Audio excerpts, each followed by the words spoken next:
Let's talk about Ryan Tubridy's salary in RTE, and let's learn some basic lessons about finance and economics. Over the last few weeks there has been a good bit of discussion and talk about Ryan Tubridy's salary in RTE, and this obviously surrounded the whole controversy about the payments in RTE and his the reporting or misreporting of what he was paid, the deal with Renault and so on and so forth. But what I want to specifically speak about is a lesson that if you are into business at all, or thinking about starting your own business, or indeed if you're just a member of the general public, there's something that I think that's getting missed by many people in relation to Tubridy's salary, and in relation to the salary of anybody that's on big money like Tubridy. For example, in RTE, take Brendan O'Connor or Joe Duffy or whoever. Yesterday on the radio, on the Claire Byrne show yesterday morning, there was a lady on talking about Tubridy's salary being disproportionate and excessive, and she was talking about and repeating that his show each day was only on Monday to Friday and was only on for an hour. In other words, the lady seemed to be equating salary with the amount of time that the show went on for, or the amount of time that Tubridy actually worked. This is an absolutely nonsense proposition, because a very, very basic thing that you're going to learn if you ever started a business or ever had a grasp of economics or ever had any grasp of finances or business or commerce is that if Tubridy, for example, whose show only goes on for say an hour, and let's park entirely the question of preparation for the show and research and so on, but let's just accept that the show only goes on for an hour and that's all he does. Let's just say he rocks up, does the show for an hour, Monday to Friday for an hour, 9 o'clock to 10 o'clock or whatever, and he's paid 350 grand. I can't even remember what his salary is or was, but let's just say it was 350 grand. Let's just say that Tubridy, his show, generates advertising revenue though of 750 grand. It's blatantly obvious to anybody that if the guy is getting paid 350 grand a year and he's generating 750 grand in advertising revenue, or 500 grand in advertising revenue every year, then that's a no-brainer from RTE's perspective. The length of time that Tubridy spends on the show is completely immaterial. The length of time, quite frankly, that anybody, any professional spends doing what they do is completely irrelevant. For example, if a heart surgeon took 15 minutes to save your life, would you be complaining about his hourly rate of pay, given that he only had to spend 15 minutes on you or me and is getting $500,000 a year or whatever?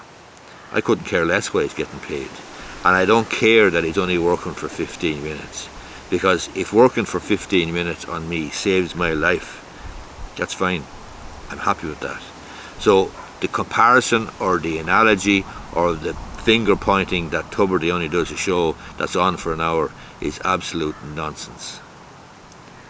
Any professional who is providing a service can deliver a service which is of immense value to you, but it's not going to be measured by the length of time that a person might spend either working on you in surgery or giving you legal advice or whatever.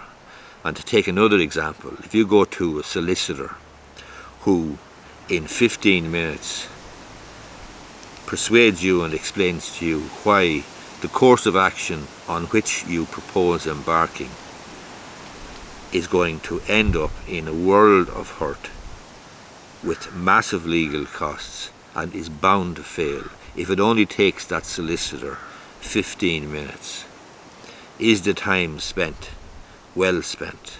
Of course it is.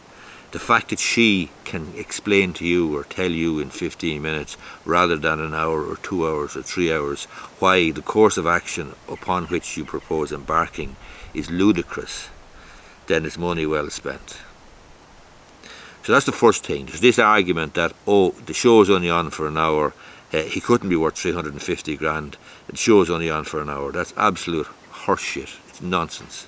Because if the show is generating in excess of 350 grand a year in advertising revenue, and I'm sure it was, well then he's well worth the 350 grand.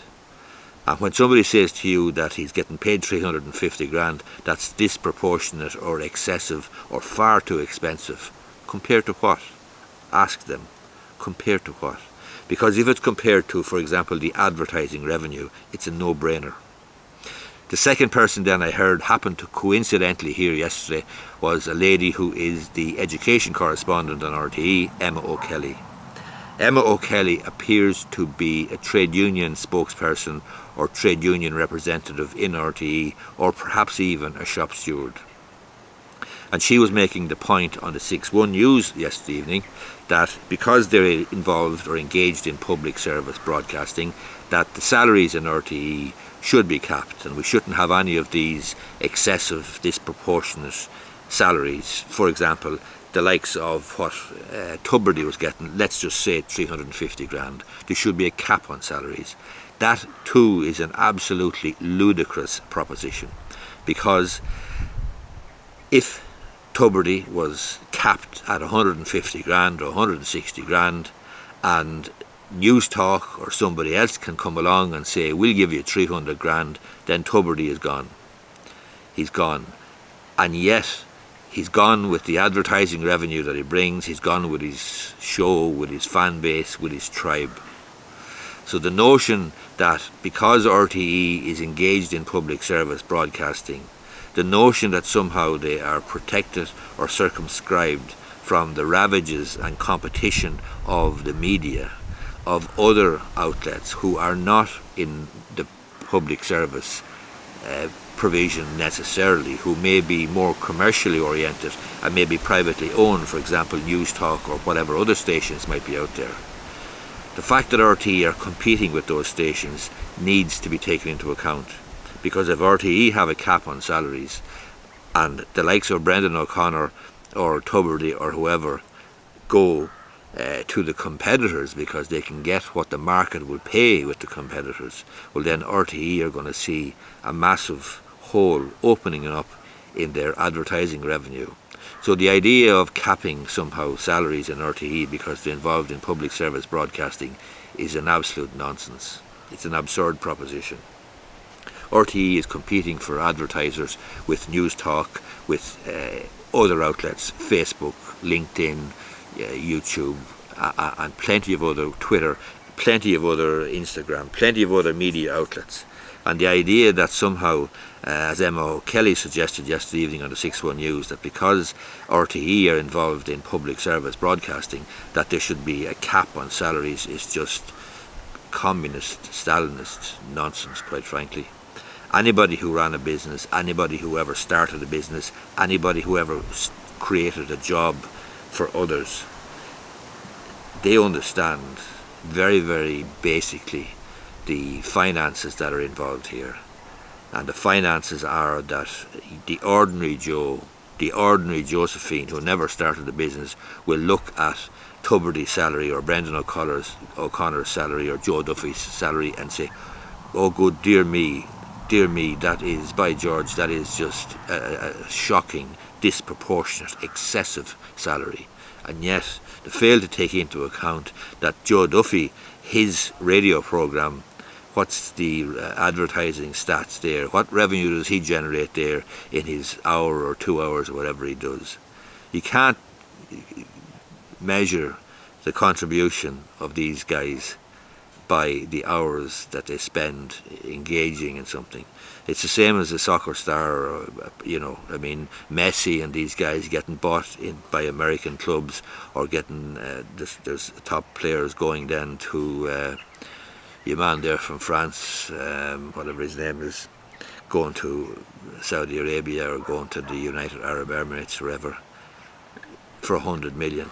100 million might seem like a massive amount of money, but the guy that has the 100 million, he could be walking around money, chump change for him, and not only that, but he probably reckons or thinks that the commercial benefit of having these guys go over there on what appear to be eye-watering sums of money will actually feed through to merchandise sales, brand building, and so on and so forth. That's my comment on the Tubridy salary situation in RTE, but obviously it's not just to do with Tubridy, it's to do with this mindset that, oh dear me, that's a shocking salary altogether, you should be paid like a cleaner or a nurse or a guard, whatever, when in fact the commercial reality is that if somebody is generating a significant amount of income far in excess of what they're costing an organisation, then it would be irrational and perverse for management in RTE not to pay the salary, because if they don't pay the salary, I can guarantee this much, there's plenty of private commercial operators out there who will be perfectly prepared to pay. If you're thinking about starting a small business, if you are a small business owner, I'm sure you'll figure this out for yourself, but bottom line is, if you're spending €1 and you're generating €1.50 or €1.70 or €2, well then your quid's in, you're doing fine. But you recognise from a very, very early age, a very, very early stage in your entrepreneurial activity, that if you don't generate a return on your money, well then you ain't going to have too much money for too long. So, that's the simple finances, that's the simple economics at work in RTE. RTE is not protected from the market. RTE, because it's engaging in public service broadcasting, is not somehow got a silver bullet or has some sort of a protective garment or cladding around it, protecting it from the ravages of the commercial, the capitalist world. That's nonsense. Hope you find the video useful, thought-provoking. Leave a comment down below. Thanks a lot, and thanks for your support. Give the video a thumbs up anyway. Thank you.